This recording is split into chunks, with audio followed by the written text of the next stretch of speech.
ទោះបីយើងរវល់ខ្លាំងហើយគិតថាសុខភាពយើងមិនអីតែអ្នកធ្លាប់មានអារម្មណ៍ព្រួយបារម្ភក្នុងចិត្តស្ងាត់ៗអំពីបញ្ហាសុខភាពដែលយើងមើលមិនឃើញតែថ្ងៃមុខដែរឬទេ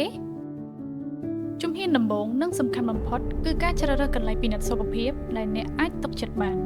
ព្រោះថាជំងឺធ្ងន់ៗមួយចំនួនដូចជាជំងឺបេះដូងថ្លើមនិងតម្រងនោមភាគច្រើនវាមិនបង្ហាញរោគសញ្ញាឲ្យយើងដឹងខ្លួនមុនឡើយរហូតតតែមានស្ថានភាពធ្ងន់ធ្ងរគន្លឹះសំខាន់គឺការស្វែងរកឲ្យទាន់ពេលតាមរយៈការពិគ្រោះយោបល់ដែលប្រកបដោយទំនុកចិត្តពីវេជ្ជបណ្ឌិតជំនាញនៅមន្ទីរភូមិព្យាបាលសុវណ្ណយើងខ្ញុំមានក្រុមគ្រូពេទ្យឯកទេស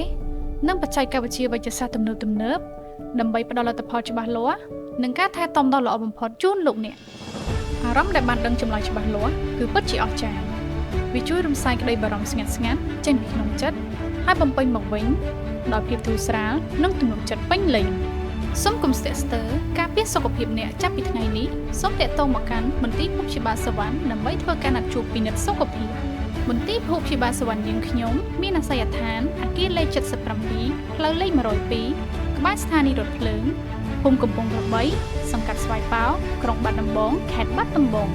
ឬទំនាក់ទំនងតាមលេខទូរស័ព្ទ090 444 777និង012 530 540សូមអរគុណ